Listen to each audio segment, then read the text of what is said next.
definition of self-awareness. I know I'm feeling. I know I'm responding. What does it mean? Beloved, you should have an answer for that.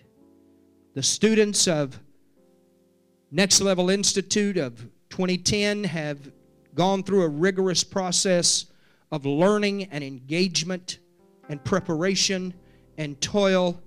And I'm sure the question has occurred over and over and over again over the many, many weeks of their labor of what does this mean? Why am I here? And what is this going to make? What will this produce? They've begun to learn the art of self-awareness. In the art of self-awareness should manifest then the art of self-discovery. It's not just enough to know Christ, but to know us. You must learn to recognize the depths of who you are.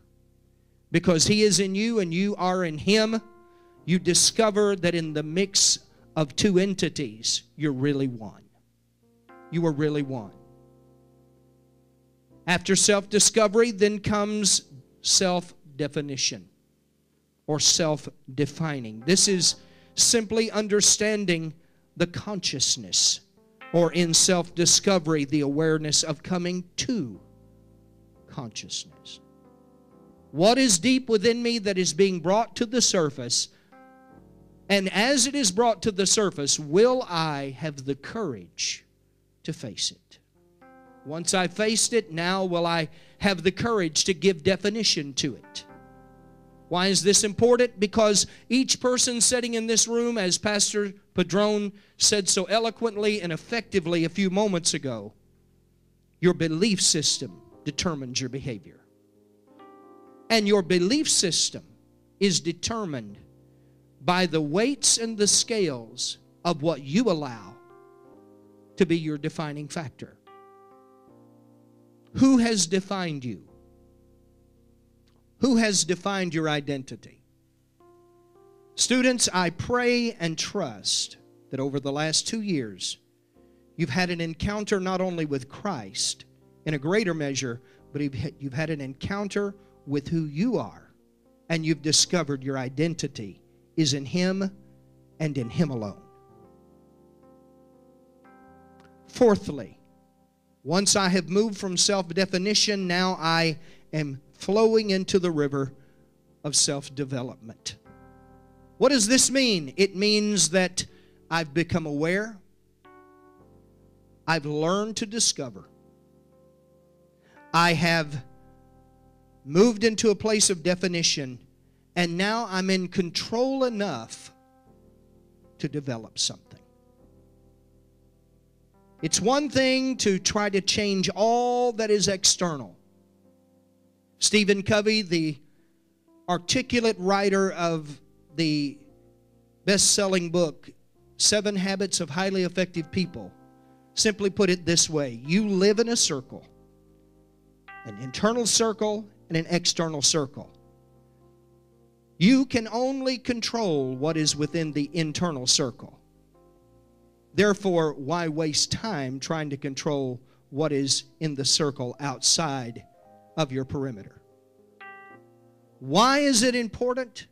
Because if I can affect me and the circle that I have control of, then I can develop the state that will ultimately develop everything else. Why?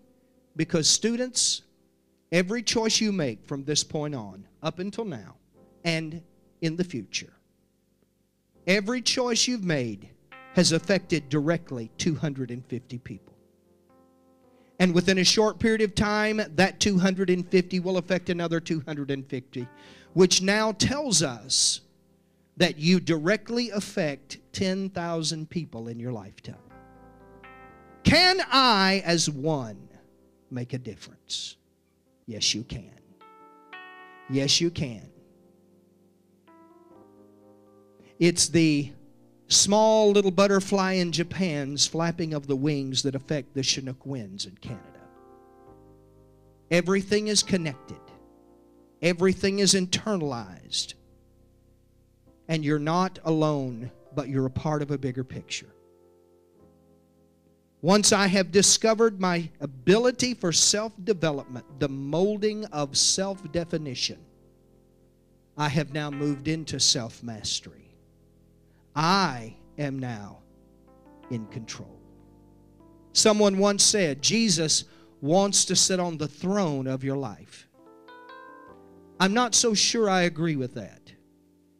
I think He wants to sit on His throne and dictate to you as you sit on the throne of your life.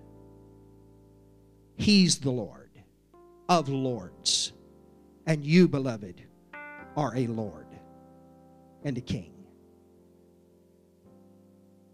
The great Greek philosopher Socrates, in his infinite Greek wisdom, said this.